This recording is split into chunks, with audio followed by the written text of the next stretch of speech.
Right, so the batteries have all been harvested, and now I am testing them. So when testing batteries with these types of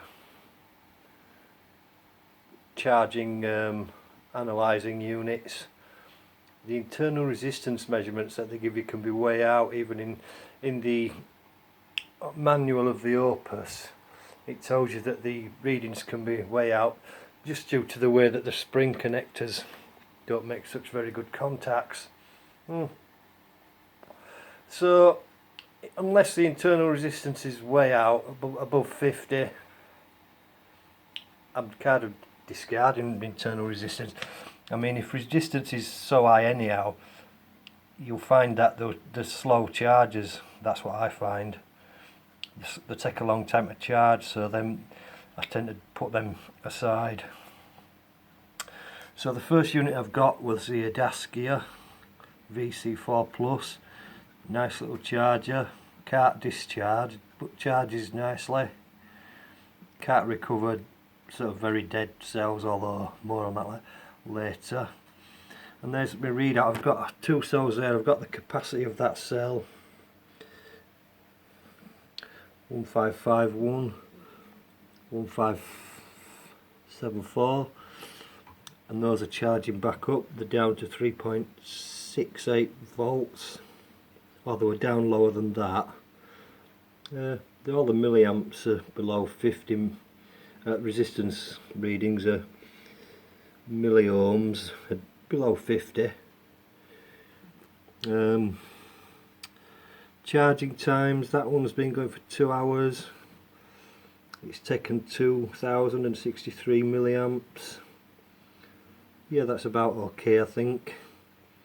If they get to sort of 3000 milliamps, then I'm thinking it's not a good battery. So that's the charging, and I'm charging them up. Like I say, those two middle ones are my last batteries that I'm bringing up to full voltage. Then when they're at full voltage, they go in here. This is the Opus, come on, BTC13100, and that's a discharger. They're discharging at about 1000 milliamps or 1 amp. Can we use these standard standard units? And it's quite a nice little charger. Display, can't see much now. That's the voltage that they're currently at. How many milliamps have given up? How many hours it's been running? And the rate of discharge. And then when they're fully discharged, I take them out and charge them back up to full, and then they go in there. So here's some that are fully charged and ready to test. I don't know how that's going there, that should be over there. These have been capacity tested and now waiting to charge back up. Now these are to do. I've done all the same brand. These are Samsung Q15 cells. Got some larger capacity cells, some laptop batteries. I shall probably make my pack. I need 91 for my pack. The last pack I made had 90, which leaves a spare holder in the cell block in the battery case, and I wondered what that spare cell was for. And what I'm going to do now is the lowest, it's a 10S 9P battery, 90 batteries in total, and the lowest group of 9, the lowest capacity group of 9, I will add another battery to that, so I'll have 9 groups of 9 batteries and 1 group of 10, and that will make the lowest capacity group a larger capacity, and it'll go from bottom to somewhere in the middle, and that narrows the capacity range in the cells. So that's just one way of doing it. So grading the cells, what have we got? Now I haven't had to grade these because these are totally dead. Now when I made my first battery I didn't use a BMS, so I had problems with the first BMS I got. I think I messed it up. I had to get another BMS. So for a while I ran without a BMS to see how it'd go. I also had no way of monitoring the voltage at all. So I just put it all together and rode. And it was quite good. I got 25 miles out of the battery. And everything was great for a week, but then it started to switch off and fail, not run, so I had to take the battery to bits. Whole strings were dying, sort of like I'd lose a whole group of 9 batteries, totally dead, would not revive in any way. And then so why did that happen? Well, these little circuit board welders, which I got that, I was quite happy with that initially, but and that was connected to like quite a large capacity car battery or even a van battery, 100 amps, and it seemed to produce good welds, but in retrospect there weren't, a lot of them had failed. So, and that leaves you with like 2 cells in a group of 9 not connected, so then you've just got 7 cells. So what happens then is, that's a lower capacity group, it sooner runs out, discharges than the others, and then its neighbours tend to push current into it and reverse the polarity of that group of batteries when they're dead. So it ends up, copper goes from the anode to the cathode or other way around and sticks in the membrane in the middle of the cell. So your cells are ruined, totally dead, can never be recovered. So I ended up killing 28 cells 3 times. So the next battery, what are the plans for the next battery? The BMS will be fitted. I did fit a BMS to that battery and it worked well. It worked well. Lots of computer says no. And that was telling me basically that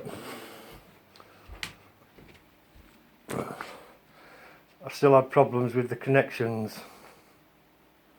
So that will be refitted. Also, what I shall fit is, if I can find it, oh damn, I've lost it.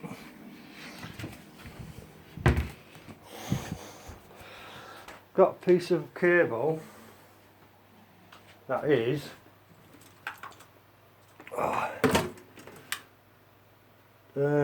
trailer wire, which is for wiring up trailers, and it's got, I think, 13 cables in it.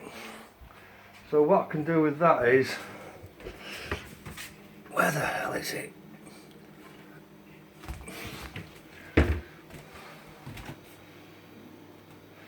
With that cable, I'll find it somewhere. What I can do with the cable that has 13 separate wires in it is connect them up. Ah, there it is.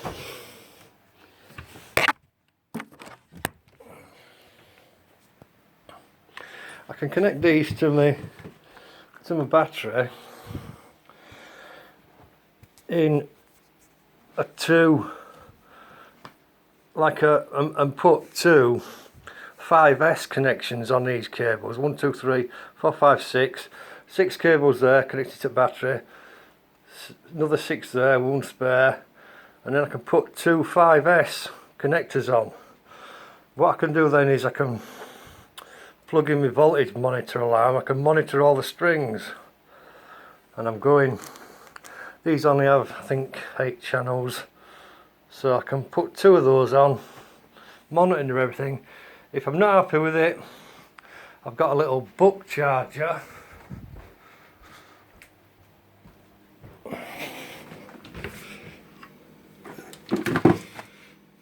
Got a little step down buck charger.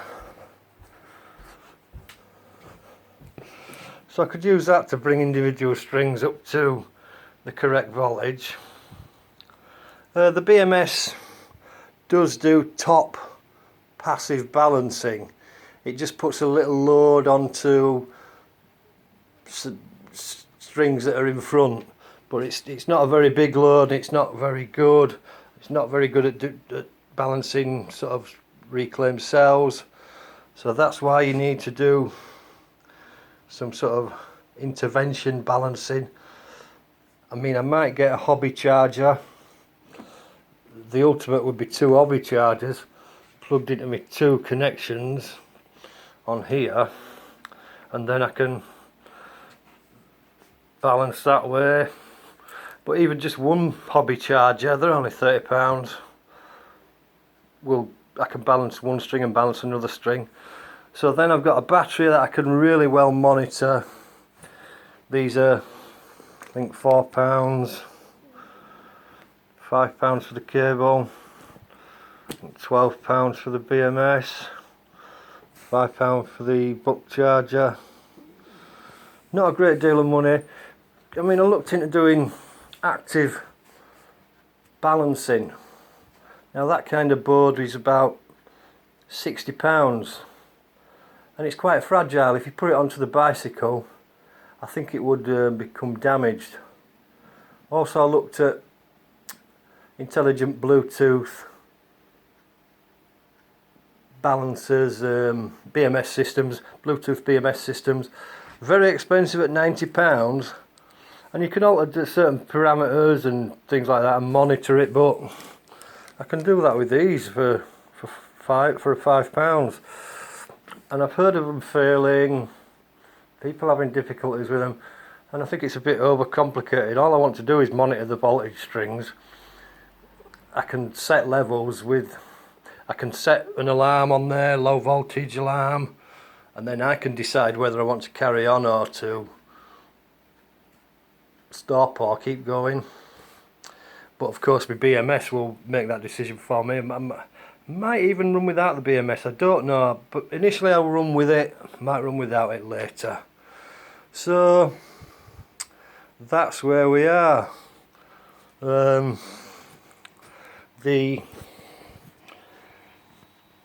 discharger unit is strapped to a fan because these little Opus fans, when they're discharging 4 cells at 1 amp, the little fan that's built into it can't really cope. So what it then does, it starts to lower down the discharge amperage and sort of give it a break. So what I do is just have it, plug the fan in and let it push it, force air through it, and then it keeps it cool. So these are the cells that, these are totally dead. These are ones that have been processed. I've yet to run them through the Opus. These have been through the Opus. Problems, low volt.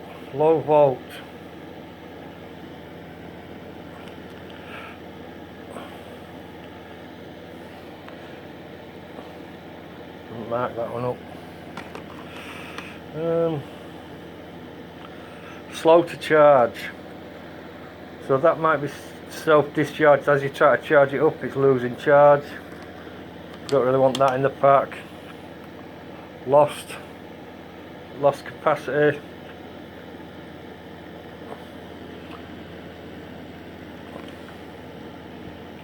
Slow to charge.